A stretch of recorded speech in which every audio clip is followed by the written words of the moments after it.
देखो, सबसे पहले हम देखते हैं कि एक्टिव डायरेक्टरी जो है वो हमारा क्या है।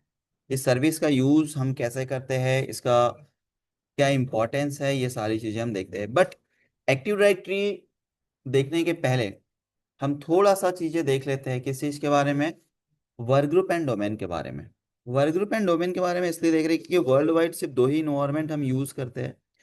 या तो नेटवर्किंग में आप वर्क ग्रुप यूज करोगे, या तो आप डोमेन यूज करोगे। अगर आप वर्क ग्रुप यूज कर रहे हो तो इसमें सर्वर की जरूरत नहीं है। जितने भी क्लाइंट मशीन्स होंगे, कंप्यूटर्स होंगे, वो खुद ही सर्वर है और खुद ही क्लाइंट है। खुद के लिए ही सर्वर सर्विसेज जनरेट करेगा और खुद ही उस चीज़ को फुलफिल करेगा। अगर वर्क ग्रुप आप यूज़ कर रहे हो तो डिसेंट्रलाइज नेटवर्क रहेगा, यानी कि आपका जो डेटाबेस है वो डिस्ट्रीब्यूटेड मैनर में रहेगा। वो एक जगह पे स्टोर नहीं होगा। आप लोकल लॉगिन ही कर पाएंगे। जो डेटाबेसेस होगा वो भी लोकली क्रिएट होगा। कोई सेंट्रलाइज आपका कंट्रोल नहीं होगा, कोई सेंट्रलाइज सर्विसेज नहीं होगी, कोई सेंट्रलाइज सॉफ्टवेयर्स नहीं होंगे, पॉलिसीज नहीं होगी, सिक्योरिटीज नहीं होगी, कुछ नहीं होगी। एक लिमिटेड आपका स्केलेबिलिटी एंड रिसोर्स शेयरिंग होगा। ये छोटे छोटे ऑर्गेनाइजेशन अगर आपके पास में है तो आप वर्क ग्रुप इन्वायरमेंट आप यूज कर सकते हो। लेकिन वही चीज अगर हम डोमेन इन्वायरमेंट यूज करना चाहते हैं तो डोमेन इन्वायरमेंट में एग्जैक्टली क्या होता है कि डोमेन इन्वायरमेंट में एक सर्वर की जरूरत पड़ेगी। और डोमेन इन्वायरमेंट क्रिएट करने के लिए एक सर्विस की जरूरत पड़ेगी जिसको हम कहते हैं एक्टिव डायरेक्टरी डोमेन सर्विसेज। जब एक्टिव डायरेक्टरी डोमेन सर्विसेज आप इंस्टॉल करोगे, डोमेन प्रमोट करोगे, तो यहाँ पर हमारा एक डेटाबेसेस क्रिएट होता है, एक एनवायरनमेंट क्रिएट होता है जिसको हम कहते हैं डोमेन। डोमेन एक सेंट्रलाइज नेटवर्किंग पार्ट है, सेंट्रलाइज मॉड्यूल है नेटवर्किंग का। और इसमें हमारे एक डोमेन कंट्रोलर होता है जो पूरे इन्वायरमेंट को कंट्रोल करने का काम करता है। सेंट्रलाइज लॉगिन होगी यूजर की, सेंट्रलाइज डेटाबेसेस होंगे, सेंट्रलाइज शेयरिंग होगी, सेंट्रलाइज सिक्योरिटीज होगी। यानी हर एक चीज जो है वो आप एक सेंट्रलाइज यूज कर सकते हो। आपको डिसेंट्रलाइज नहीं होगा। हर एक चीज एक ही जगह से आप मॉडिफाई कर सकते हो, इम्प्लीमेंटेशन कर सकते हो, जो चीजें आपको करना है आप कर सकते हो। और हम बड़े से बड़े इन्वायरमेंट में हम डोमेन इन्वायरमेंट का हम यूज़ करते हैं। जहाँ पर बहुत बड़ा इन्वायरमेंट है, आप इजीली मैनेजमेंट करना चाहते हैं, तो आप डोमेन इन्वायरमेंट का यूज़ कर सकते हैं। सेंट्रलाइज नेटवर्किंग, जैसे कि आज के जनरेशन में हम रेलवे यूज़ कर सकते हैं, यूनिवर्सिटी यूज़ कर रहे हैं, बैंकिंग सेक्टर यूज़ कर रहे हैं। ये सब चीज़ें क्या है, सेंट्रलाइज मोड पे काम करते हैं। और यही रीजन है कि हम किसी भी जगह से अपने अकाउंट को एक्सेस कर पाते हैं, हम रिजर्वेशन कर पाते हैं, यूनिवर्सिटी को एक्सेस कर पाते हैं, क्योंकि ये डेटाबेसेस जो है वो सेंट्रलाइज बेस पे काम करता है, सेंट्रलाइज मॉड्यूल पे काम करता है। वही चीज़ अगर डिसेंट्रलाइज मॉड्यूल अगर आपके पास में होगा तो आप कुछ नहीं कर पाएंगे। क्यों? क्योंकि यहाँ पे डेटाबेसेस जो होता है वो पूरे नेटवर्क में डिस्ट्रीब्यूटेड मैनर में होता है। और ना ही हम सिक्योरिटीज लगा सकते प्रॉपरली, ना ही ऑथेंटिकेशन, ऑथराइजेशन, सिंगल एक्सेस आप दे सकते हो, कुछ नहीं कर सकते हो। एक डिसेंट्रलाइज मोड पे काम करता है। इसलिए अगर से आपका सर्वर नहीं है, छोटा सा इन्वायरमेंट है, तो आप वर्क ग्रुप इन्वायरमेंट में वर्क कर सकते हो। लेकिन बहुत बड़ा इन्वायरमेंट है, आप सेंट्रलाइज सारी चीज़ों को हैंडल करना चाहते हैं, तो आपको डोमेन इन्वायरमेंट यूज करना पड़ेगा। जैसे एग्जांपल्स के लिए मैंने यहाँ पे एक वर्क ग्रुप एंड डोमेन को समझने के लिए थोड़ा सा चीजें मैंने यहाँ पर बताया हुआ है। जैसे कि यहाँ पर देखिए, डोमेन एग्जैक्टली क्या है? House rule set by the parents. कि भाई अगर आप घर पे हो और सारे रूल एंड रेगुलेशंस जो है वो पेरेंट्स जो है वो डिसाइड करेंगे कि कौन क्या करेगा, कैसा होगा, कौन कब आएगा, कौन कहाँ रहेगा, कैसा खाएगा, क्या करेगा, सारा कुछ। तो यहाँ पर हमारा पेरेंट्स जो होता है वो डिसाइड करेगा कि हमारे लिए क्या रूल्स रेगुलेशन लगाने, क्या हमारे लिए अच्छा है, क्या हमारे लिए बुरा है। लेकिन वही चीज अगर वर्क ग्रुप देखेंगे तो each person set their rule own, यानी कि हर एक बंदा अपने लिए खुद का रूल्स बनाएगा। सेम चीजें वर्क ग्रुप में भी ऐसे ही होता है कि वर्क ग्रुप इन्वायरमेंट में जितने भी कंप्यूटर आप लगाओगे वो सारे के सारे अपना खुद का रूल एंड रेगुलेशन जो है वो खुद ही डिसाइड करेगा। लेकिन डोमेन इन्वायरमेंट में सारा का सारा जो इन्वायरमेंट होगा, रूल एंड रेगुलेशंस होगा, वो डोमेन इन्वायरमेंट में डोमेन डिसाइड करेगा। जैसे मैंने यहाँ पे एक छोटा सा ऑर्गन सिनारियो दिया हुआ है। जैसे यहाँ पर वर्क ग्रुप है, वर्क ग्रुप में सारे कंप्यूटर हमारे कनेक्टेड है, यहाँ पे सर्वर की जरूरत नहीं है हमें। और यहाँ पे सारे कंप्यूटर खुद के लिए खुद रोल जनरेट करेंगे। जो डेटाबेसेस होगा वो खुद के लिए जनरेट करेंगे, जो यूज़र होगा वो खुद के लिए जनरेट करेंगे, खुद के लिए पॉलिसीज लगाएंगे, खुद ही शेयर करेंगे। सो यहाँ पर हर एक क्लाइंट मशीन खुद के लिए खुद ही रूल बनाएगा। डिसेंट्रलाइज मोड में डेटाबेसेस होंगे, रूल रेगुलेशंस, एप्लीकेशन, सारी चीज़ें होगी। लेकिन डोमेन इन्वायरमेंट में यहाँ पर हमारा जो सर्वर है ये रूल एंड रेगुलेशंस बनाएगा और अप्लाई होगा इन सारे मशीन्स के ऊपर में, कि भाई कौन से मशीन के लिए क्या रूल्स लगाना है, कौन सा यूज़र कहाँ लॉग इन करना है, किस एप्लीकेशंस को हमें सेंट्रलाइज मैनेजमेंट करना है, डेटाबेसेस को शेयर करना है, सिक्योरिटीज लगानी है, पॉलिसीज लगानी है। ये सारी चीज़ हम डोमेन में हम सर्वर से कर सकते हैं, सेंट्रलाइज मोड में कर सकते हैं, लेकिन वर्क ग्रुप में ये सब डिसेंट्रलाइज मोड में होता है। तो ये हमने थोड़ा सा देखा कि exactly work group and domain क्या है, क्योंकि वर्ल्ड वाइड अगर से आप जाते हो तो आपको दो ही इन्वायरमेंट मिलेगा, या तो कंप्यूटर वर्क ग्रुप का मेंबर होगा या तो डोमेन का होगा। जब भी आप ऑपरेटिंग सिस्टम इंस्टॉलेशंस करते हो तो बाय डिफॉल्ट हमारा जो कंप्यूटर होता है, हमारा जो इन्वायरमेंट होता है वो वर्क ग्रुप का ही पार्ट होता है। नाउ एक्टिव डायरेक्टरी, तो सबसे पहले डोमेन इन्वायरमेंट अगर हमें क्रिएट करना है तो हम सबसे पहले देखते हैं कि एक्टिव डायरेक्टरी एग्जैक्टली क्या है। Like active directory is a directory service developed by the Microsoft that is used in a Windows based network to manage and organize information about network resources and users. Active Directory is a kind of centralized database of the network through which we can manage all the databases and manage the security policies of a network. Active Directory is a data service, a directory service where all objects are centralized. देखो ये जो मैंने यहाँ पे लिखा हुआ है इस चीज को आप इंटरव्यू में यूज कर सकते हैं, अगर किसी ने आपको पूछा व्हाट इज एक्टिव डायरेक्टरी। क्योंकि एक्टिव डायरेक्टरी क्या है, is nothing but it just a directory service which is use to resolve और manage the all types of object in a centralize manner. Just like object means what, object mean हो सकता है कि आपका user, आपका groups, आपके file system, आपके services, आपका सिक्योरिटीज, आपका databases, this are the object. और इन सब चीजों को हम सेंट्रलाइज मैनेज में हम यहाँ पर मैनेज कर सकते हैं। जैसे एग्जांपल्स के लिए, बहुत दिनों पहले आपने देखा होगा कि हम बीएसएनएल की डायरेक्टरी क्रिएट होती थी, है ना, कि बीएसएनएल के जो हमारे यूजर होते थे, टेलीफोन होते थे, उनके एरिया के अनुसार एक डायरेक्टरी बनती थी और उस एरिया के अनुसार जितने भी हमारे बीएसएनएल के कस्टमर है उनके नंबर उस डायरी में लिखे हुए होते थे। एक होता था जिसमें डॉक्टर, सिटी के जितने भी डॉक्टर्स है उनका एक पेज में नंबर लिखा होता था, एक में पेट डॉक्टर के नंबर लिखे होते थे, एक में एम्बुलेंस के लिखे हुए होते थे, एक में पुलिस स्टेशन और ये गवर्नमेंट ऑर्गेनाइजेशन के नंबर लिखे होते थे। मीन्स कि अगर आपके पास में बीएसएनएल की एक डायरेक्टरी है तो उसमें पूरा का पूरा database is related to the BSNL users and उनके ऑफिस से रिलेटेड सारी इंफॉर्मेशन एक सिंगल डायरेक्ट में, आप एक सिंगल पॉइंट पे आपको मिल जाती थी। वैसी ही चीजें यहाँ पर है कि अगर आप पूरा इन्वायरमेंट जो है उसका पूरा ऑब्जेक्ट आप एक सेंट्रलाइज मोड में आप काम करवाना चाहते हो, मैनेज करना चाहते हो, आप एप्लीकेशन सेंट्रलाइज मैनेज करना चाहते हो, आप authentication, authorization, permission, security, user database, आप डेटाबेसेस, फाइल, फोल्डर, जितनी भी चीजें आप मैनेज करना चाहते हो, आप एक सिंगल लोकेशन से सेंट्रलाइज मैनेजमेंट आप करना चाहते हो, तो एक्टिव डायरेक्टरी ये सर्विस हमारी बेस्ट सर्विस है जो वर्ल्ड वाइड हम यूज करते हैं। सो सिंपल, हमारी एक्टिव डायरेक्टरी एक ऐसी सर्विस, डायरेक्टरी सर्विस है जो माइक्रोसॉफ्ट ने डेवलप की है, और ये सर्विसेज हम पूरा का पूरे ऑब्जेक्ट को एक सेंट्रलाइज मैनेजमेंट में मैनेज करने के लिए हम यूज करते हैं। Like what is active directory, तो थोड़ा सा मैंने यहाँ पर चीजें लिखी हुई है कि active directory is a Microsoft proprietary directory service. It run on the Windows server and enable administrator to manage the permission and access to the network resources. जितने भी हमारे ऑब्जेक्ट है, resources, resources means what, may be वो application हो सकता है, मे be वो user हो सकता है, ग्रुप हो सकता है, कंप्यूटर हो सकता है, डेटाबेसेस हो सकता है, फाइल, फोल्डर, सॉफ्टवेयर, कुछ भी हो सकता है, that is a resources, that is a object. So active directory store the data as an object and a object as a single element such as the user, group, application, devices, printer, etc. So object are the normally defined as either resources such as the printer or the computer or the security principal as the user and group. कुछ भी चीजें हो सकती है जिस चीज को आप सेंट्रलाइज मैनेज करना चाहते हैं। जैसे कि यहाँ पर अगर आप देखोगे तो देखो ये यूजर है हमारे इतने सारे, ये ऑथेंटिकेट करेंगे किससे, हमारे सर्वर से, और ऑथेंटिकेट किससे होंगे, हमारे रिसोर्सेज से। जो भी रिसोर्सेस आपने मैनेज किया हुआ है, आपने चाहे वो रिसोर्सेस में आप यूजर बनाए हो, ग्रुप बनाए हो, कंप्यूटर हो, एप्लीकेशन हो, प्रिंटर हो, या कोई डेटा रिसोर्सेस आपने क्रिएट किया हुआ है, ये सारी चीज़ों को सेंट्रलाइज मैनेजमेंट करने का जो काम करता है वो हमारा एक्टिव डायरेक्टरी मैनेजमेंट करता है। तो एक्टिव डायरेक्टरी की बहुत ही इंपॉर्टेंट सर्विस है। आज वर्ल्ड वाइड अगर आप डेटाबेसेस क्रिएट करना चाहते हो, एक सेंट्रलाइज मैनेजमेंट अगर आप करना चाहते हो, तो आपको बिना एक्टिव डायरेक्टरी का आप सेंट्रलाइज मैनेजमेंट नहीं कर सकते हैं। When we use active directory, आप कब यूज कर सकते हैं एक्टिव डायरेक्टरी को? तो पहला ही है lots of user, number of users है आपके पास में, 100, 400, 500, 1000, 2000, 5000 इंप्लॉइज है, और उन सब चीज़ों को आप मैनेज करना चाहते हो, तो डेफिनेटली अगर से 10,000 इंप्लॉइज और उसको मैनेज करना तो पॉसिबल नहीं है। जैसे अगर मैं एसबीआई बैंक की बात करें, तो कितने सारे ब्रांचेस है पूरे ऑल ओवर इंडिया में, और इतने सारे ब्रांचेस में कितने यूजर्स होंगे, है ना? तो एज इट इज हजारों यूजर्स को मैनेज करना है, तो हर एक ब्रांच में जाके उन यूजर के मैनेज करना पड़ेगा, और इससे बेस्ट ऑप्शन है कि आप सेंट्रलाइज मैनेजमेंट करो। एक ही जगह बैठ के सारे यूजर सारी चीजें मैनेज कर सकते हो, सारे फंड मैनेज कर सकते हो।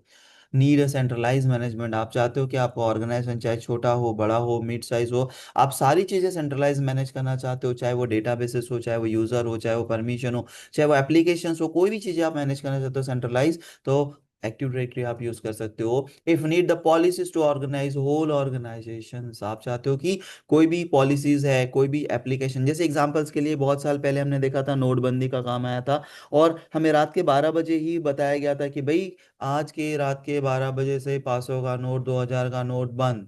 और दूसरे दिन जब एटीएम में गए तो सारे नोट बंद। बोला गया था कि एक दिन में सिर्फ आप 3,000 रुपये निकाल सकते हैं, और सही में वो एप्लीकेशन, वो जो रूल्स बनाया गया था, वो सिर्फ सिंगल पॉइंट यानी कि विद इन अ मिनट हमने अप्लाई कर दिया था होल इंडिया के ऊपर में। क्यों? क्योंकि हमारा सेंट्रलाइज नेटवर्क था। अगर हमारा डिसेंट्रलाइज नेटवर्क होता था ना, तो हमें सालों लग जाते थे कि हर एक एटीएम मशीन में जाके हमें रूल लगाने के लिए कि एक दिन में एक यूजर का 5-3 हज़ार रुपये ही निकलेगा। राइट? और हमने क्या किया, डायरेक्टली डेटाबेसेस में गए सेंट्रलाइज आरबीआई में, और वहीं से एक रूल अप्लाई कर दिया सभी सर्वर्स में कि भाई हमारे एटीएम, कोई भी एटीएम, कोई भी बैंक हो, सभी से 3,000 रुपये 24 घंटे में ही निकलेंगे, सिंगल पॉइंट्स। सो सेम चीज है कि अगर आपको कोई भी पॉलिसीज, अगर आपको एक ऑर्गेनाइज करनी है, एक सिंगल लोकेशन से ऑर्गेनाइज करनी है, अप्लाई करना है, तो आप एक्टिव डायरेक्टरी को आप यूज कर सकते हो। कंट्रोल द नेटवर्क यूजेस, आप चाहते हो कि भाई नेटवर्क को सिंगल पॉइंट से आपको कंट्रोल करना है। When access need to be a control, आप हर चीज को कंट्रोल करना चाहते हैं। और when the organization need to be a collaboration, आप चाहते हो कि भी दो तीन ऑर्गेनाइजेशन को मिलाकर हमने एक ऑफिस बना दिया, और आप एक ही सिंगल पॉइंट से आप इन सबको मैनेज करना चाहते हो, आप मॉनिटरिंग करना चाहते हो, तो डेफिनेटली आपके लिए एक्टिव डायरेक्टरी जो है ये यूजफुल सर्विस होगी, और उसके बिना हम कुछ नहीं कर सकते। सो एक्टिव डायरेक्टरी अगर हमें इंस्टॉलेशन करना है, तो उसकी कुछ हार्डवेयर रिक्वायरमेंट्स होगी, जस्ट लाइक सीपीयू जो है 1.4 गीगाहर्ट्ज एंड 64 बिट प्रोसेसर होना चाहिए आज के सर्वर के अनुसार, या फिर रिकमेंडेड है कि 2.0 गीगाहर्ट्ज या उससे भी फास्टर मल्टी कोर प्रोसेसर आप यूज कर सकते हो। 512 या फिर 2 GB या फिर मोर आप रैम यूज कर सकते हो। 32 GB का हार्ड डिस्क ज़्यादा स्पेस नहीं लेता है। नेटवर्क एडाप्टर कार्ड होना चाहिए ताकि हम कम्युनिकेशन करें, यानी कि जो सर्वर की रिक्वायरमेंट है वही एक्टिव डायरेक्टरी की रिक्वायरमेंट्स है। एक्टिव डायरेक्टरी लाइसेंसिंग अगर देखोगे, तो जैसे सर्वर में भी हमारे पास में लाइसेंसिंग मोड होता है, सेम चीज़ें वो लाइसेंसिंग एक्टिव डायरेक्टरी के थ्रू ही हम एक सर्विस मिलती है हमें, एक्टिव डायरेक्टरी सर्टिफिकेशन सर्विसेज या फिर कैल, है ना, सर्टिफिकेशन सर्विसेज जिसको हम कहते हैं। तो ये जो क्लाइंट एक्सेस लाइसेंस है, ये हम दो बेस पे हम लोग यूज करते हैं। एक तो पर यूजर बेस्ड होगा और पर डिवाइस बेस्ड होगा। पर यूजर होगा तो हर एक, जितने यूजर होंगे उतने कैल लगेंगे, और डिवाइसेस पे रखते हो तो जितने डिवाइसेस होंगे उतने कैल की हमें जरूरत, क्लाइंट एक्सेस लाइसेंस की हमें जरूरत पड़ेगी। अगर एक्टिव डायरेक्टरी आप इंस्टॉल करते हो तो इसमें कुछ कंपोनेंट्स होते हैं जिसको हम physical component and logical components के नाम से भी हम जानते हैं।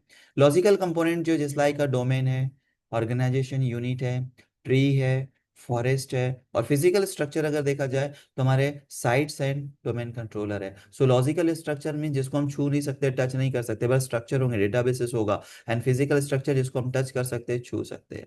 सो जैसे एग्जांपल्स के लिए वन बाय वन एक एक चीजों को हम देख लेते हैं, just like a domain. Domain exactly क्या है? Domain is nothing but it just logical databases. अगर किसी भी कंप्यूटर में, एक सर्वर ऑपरेटिंग सिस्टम्स में आपने एक्टिव डायरेक्टरी सर्विस इंस्टॉलेशन किया है, तो जब एक्टिव डायरेक्टरी सर्विसेज इंस्टॉल करोगे ना, तो एक्टिव डायरेक्टरी सर्विस अपना एक खुद का एक डेटाबेसेस, लॉजिकल एक डेटाबेसेस क्रिएट करेगा आपके सर्वर मशीन में, और वो डेटाबेसेस कहलाता है डोमेन।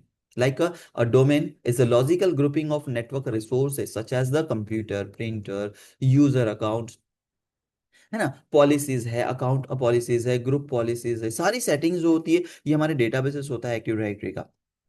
अब जैसे हम इसको डोमेन कहते हैं, मैंने लॉजिकल चीजें बताई है। डोमेन में लॉजिकल चीजें, जैसे अगर यूजर हमने क्रिएट किया तो क्या हम यूज को टच कर सकते? नहीं, सिर्फ दिखेगा कि हमारा यूजर क्रिएट है, एक डेटाबेसेस क्रिएट है।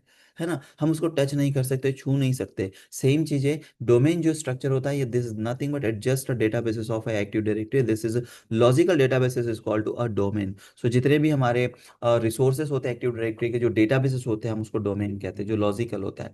दूसरा होता है ऑर्गेनाइजेशन यूनिट। ऑर्गेनाइजेशन यूनिट एक ऐसा है जो हम ऑर्गेनाइज करना चाहते हैं। हम चाहते हैं कि भाई हमारे जो रिसोर्सेस है, हमारे जो ऑब्जेक्ट है, हमारे जो डेटाबेसेस है, हमारे एक्टिव डायरेक्टरी में हमारे जो उन डेटाबेसेस को, उन रिसोर्सेस को, उन ऑब्जेक्ट को आप मैनेज करना चाहते हो, प्रॉपरली मैनेज करना चाहते हो। और उस मैनेज करने के लिए हमारे पास में एक ऑप्शंस है, एक फीचर्स है, and जिस फीचर्स को हम कहते हैं ऑर्गेनाइजेशन यूनिट। सो सिंपल इसकी डेफिनेशन होती है, organization unit is nothing but it just a container which is use to contain the other object for the management purpose. आप सर्वर पे मैनेज करना चाहते हो। सोचिए कि 2000 इंप्लॉयज है आपके सर्वर पे, आपने बना के रखा है, लेकिन हमें नहीं पता ना कि 2000 इंप्लॉयज में से कौन सा इंप्लॉयज कौन सा डिपार्टमेंट में काम कर रहा है। अगर हमने सोचा कि नहीं, इन 2000 इंप्लॉयज को हम 4 डिपार्टमेंट में डिवाइड कर लेते हैं कि 500 इंप्लॉयज हमारे सेल डिपार्टमेंट में काम कर रहे हैं, 500 इंप्लॉयज हमारे एचआर डिपार्टमेंट में काम कर रहे हैं, 500 इंप्लॉयज हमारे मार्केटिंग डिपार्टमेंट में काम कर रहे हैं, और 500 इंप्लॉयज हमारे आईटी डिपार्टमेंट में काम कर रहे हैं।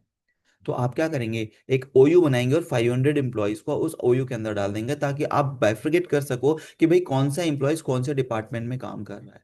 सो प्रॉपरली मैनेजमेंट अगर हम करना चाहते हैं, तो हम सर्वर के ऊपर में ओयू इंप्लीमेंट कर सकते हैं, जिसको हम कहते हैं कंटेनर, जो अदर ऑब्जेक्ट या फिर मैनेजमेंट पर्पज हम ओयू का यूज करते हैं। जस्ट लाइक यहाँ पर मैंने थोड़ा सा एक आपको एक डिजाइन यानी कि एक डायग्राम दिया हुआ है कि जैसे ऑर्गेनाइजेशन यूनिट क्या है, कॉर्पोरेट पेरेंट कॉर्पोरेशन है, जैसे यहाँ पे बिजनेस 1 है, बिजनेस 2 है, बिजनेस 3 है। फिर बिजनेस 1 के अंदर में लॉजिस्टिक का बिजनेस है, आर एंड डी का है, प्रोडक्शन है, सेल है, मार्केटिंग है, फाइनेंस है। ये सारे के सारे हमारे अलग अलग डिपार्टमेंट है। हम चाहते हैं लॉजिस्टिक अगर हमारे पास में तो 10 इंप्लॉयज काम करे, तो 10 इंप्लॉयज की एंट्री कहाँ करेंगे, लॉजिस्टिक के ओयू में करेंगे। उसके बाद में आर एंड डी में कुछ 5 इंप्लॉयज काम करे, तो 5 इंप्लॉयज कहाँ एंट्री करेंगे, आर एंड डी में करेंगे। प्रोडक्शन में हम देखें कि प्रोडक्शन में 50 इंप्लॉयज काम कर रहे हैं, तो 50 इंप्लॉयज का अकाउंट कहाँ क्रिएट करेंगे, प्रोडक्शन में करेंगे। अगर हमने देखा कि सेल में हमारे पास में 200 इंप्लॉयज काम कर रहे हैं, हमारे मार्केटिंग का काम चल रहा है, हमारा फाइनेंस का काम चल रहा है, तो उन यूजर की जो एंट्री होगी या क्रिएशन होगा वो इन सारे के सारे ओयू में होंगे। जिस बेस पे अगर हम चाहते हैं कि कोई पॉलिसीज लगाना है, कोई अथेंटिकेशन लगाना है, किसके लिए, सेल के हमारे यूजर के ऊपर में, तो हो सकता है उसमें 200 यूजर हो, तो हर एक यूजर पे जाके नहीं लगाएंगे, हम डायरेक्टली सेल इस कंटेनर के ऊपर में अगर कोई पॉलिसी अप्लाई करते हैं, तो ऑटोमेटिकली 200 यूजर के ऊपर में पॉलिसीज जो होगी वो अप्लाई हो जाएगी। तो मैनेजमेंट पर्पज हम ओयू का यूज करते हैं, है ना। उसके बाद में आता है डोमेन ट्री। अब डोमेन ट्री क्या है exactly, domain tree is nothing but it is a combination of the multiple domain controller which is follow a single name space. अब ये एग्जैक्टली डोमेन ट्री क्या होता है, जैसे होता है ना हमारे घर का फैमिली ट्री होता है। फैमिली ट्री में कैसा होता है, कोई एक बंदा नहीं होता है, दादाजी होते हैं, दादी होती है, दादाजी के 2 बेटे हैं, हमारे पापा और हमारे अंकल, हमारे अंकल के 2 बेटे हैं, हमारे पापा के आप अकेले ही हुए, ऐसा कुछ एक ट्री डायग्राम बनता है। सभी का नाम अलग अलग होता है, लेकिन इसमें कॉमन चीजें होती है, वो होती है हमारी सरनेम, और इसीलिए हम उसको बोलते हैं फैमिली नेम। और हमारी फैमिली भी, या हमारा ट्री डायग्राम भी हमारा इंडिकेट करेगा हमारे किस चीज को, फैमिली नेम को। सेम चीजें अगर डोमेन ट्री आप यूज कर रहे हो, तो हमेशा याद रखिएगा कि डोमेन ट्री जो होता है वो एक सिंगल नेम स्पेस को फॉलो करता है। जैसे एग्जांपल के लिए रिलायंस, रिलायंस एक बहुत बड़ा ऑर्गेनाइजेशन है, और जरूरी नहीं कि रिलायंस का एक ही ऑफिस है, इसके मल्टीपल ऑफिस है, अलग अलग सिटीज में है। तो ये क्या करेगा, अलग अलग सिटीज को छोड़िए, इसके अलग अलग डिपार्टमेंट्स भी है ना। सिंपल पेट्रोलियम डिपार्टमेंट है, मनी डिपार्टमेंट है, इंश्योरेंस डिपार्टमेंट है। आप देखोगे तो रिलायंस जियो है आपका, मार्केट में भी है। तो इस तरीके से इन्होंने क्या किया, अलग अलग डोमेन किया, लेकिन इन सभी का लास्ट क्या है, reliance.com। एक ही चीज को यूज कर रहे हैं, reliance.com। तो वैसी ही चीजें होता है कि हमारे नाम में सबका नाम अलग अलग होता है, लेकिन सारे एक ही फैमिली से बैकग्राउंड के होते हैं, that is the Sharma Verma, जो भी आपका सरनेम है, फैमिली नेम। सेम चीजें यहाँ पर आप देखोगे, मैंने microsoft.com, ये मेरा मेन है ना, लेकिन यहाँ पे uk.microsoft.com, यानी ये सर्वर कहाँ पर है, यूके में है, लेकिन किसका है, माइक्रोसॉफ्ट का है। यहाँ पे देखो एक दूसरा मैंने दिया हुआ है ना, यहाँ पे देखो यूके के ही अंदर में SIS सिस uk.microsoft.com मैंने दे दिया है। तो यहाँ पर कॉमन जो नेम होगा वो क्या होगा, microsoft.com, सिंगल फैमिली, बाकी का नेम अलग अलग हो सकता है। तो हमेशा याद रखिए कि एग्जैक्टली ट्री क्या है, वन और more domain controller put together the tree like structure use the continuous namespace together, the collection of the domain is a logical hierarchy। कि सभी डोमेन का नाम एक सिंगल नेम स्पेस को फॉलो करेगा, that is called to a domain.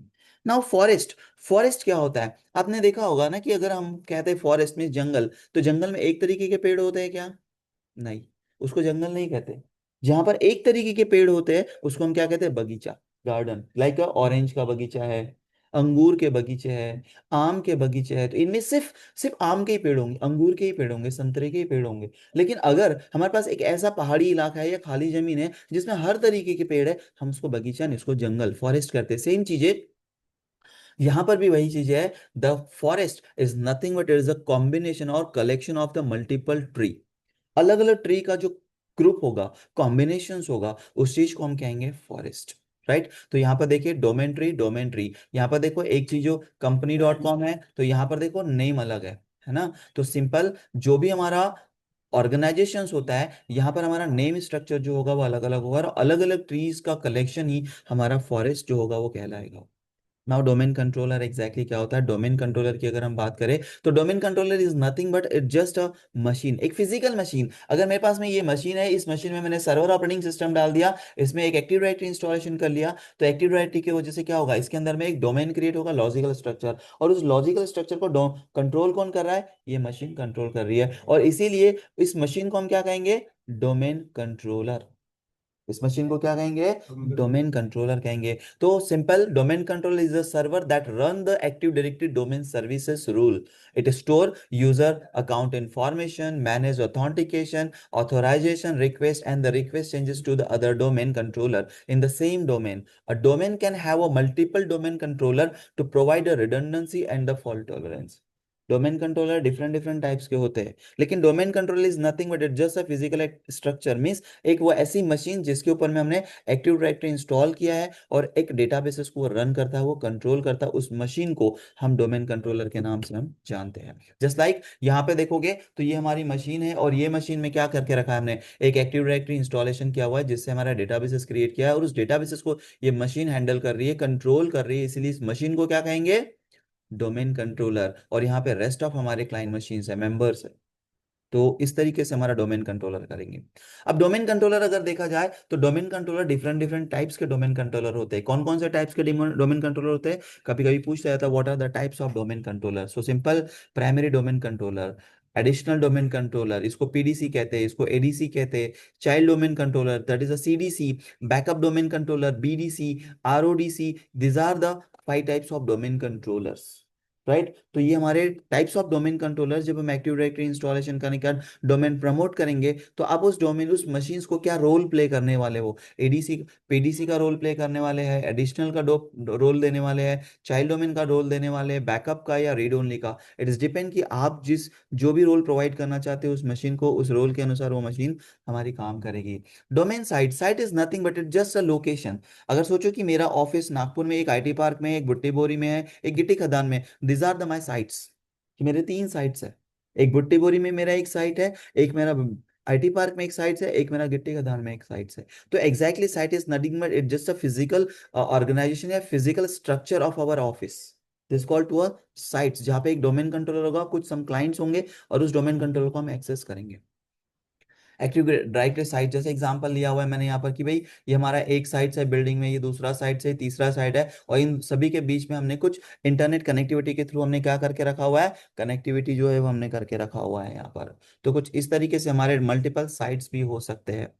Now active directory अगर basic देखा जाए, तो इसके कुछ फ्रंट एंड प्रोटोकॉल्स होते हैं जिसपे एक्टिव डायरेक्टरी काम करता है, जैसे like DNS, domain name service, बहुत ही इंपॉर्टेंट सर्विस है जिस बेस पे हमारा डेटाबेस सिंक्रोनाइज होता है और हमारा नेम रिजोल्यूशन होता है।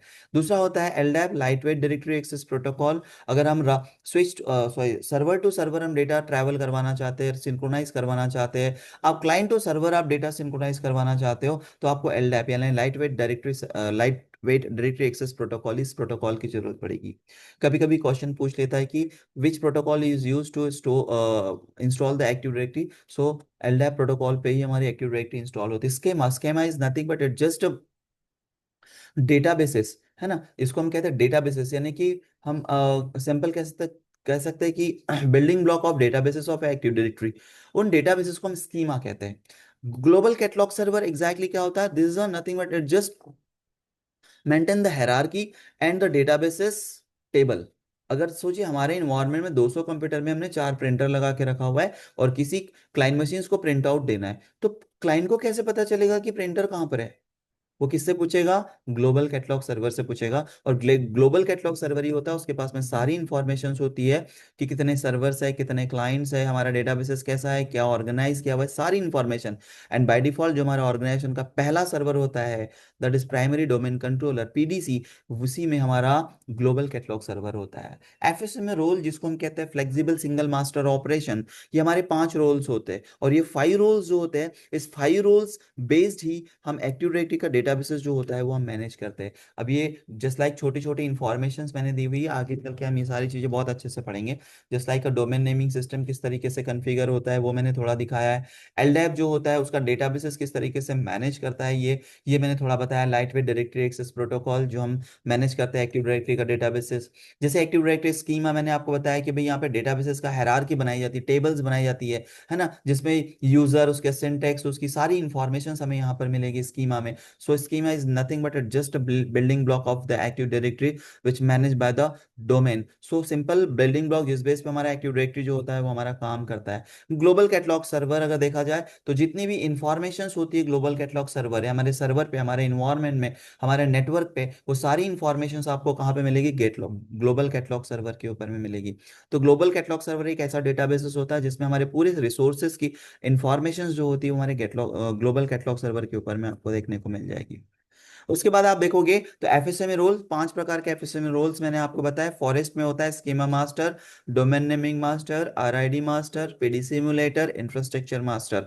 आगे में ये सारी चीजें हम वन बाय वन पढ़ेंगे कि हमारा एफएसएमए रोल क्या है, ट्रांसफर कैसे करते हैं, इन सभी का रूल्स कैसा होता है, क्या काम होता है।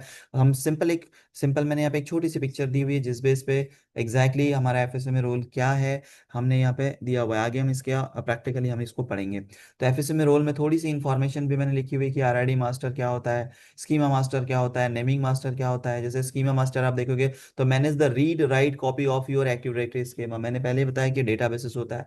दूसरा आरआईडी मास्टर जिसको हम लोग कहते हैं आज ब्लॉक द सिक्योरिटी आइडेंटिफिकेशन जो होता है, उससे रिलेटेड जितनी भी इंफॉर्मेशन होती है आरआईडी के पास होगी। आप डोमेन नेमिंग मास्टर में देखेंगे तो make sure that the your you do not create the second domain controller ने एक नाम अगर आपने लिया है, जैसे कि हमने लिखा india.com या tata.com या zoom.com, तो इसी नाम से दूसरा सर्वर क्रिएट नहीं हो सकता। इसलिए ये पूरा का पूरा जो रिजोल्यूशन होता है नेम डोमेन नेमिंग मास्टर में होता है। थर्ड होता है PDC emulator. PDC emulator exactly कहता है responsible authentication, request, change password, manage group policies, इन सभी चीजों को मैनेज करने के लिए हम लोग पीडीसी इमुलेटर का यूज करते हैं।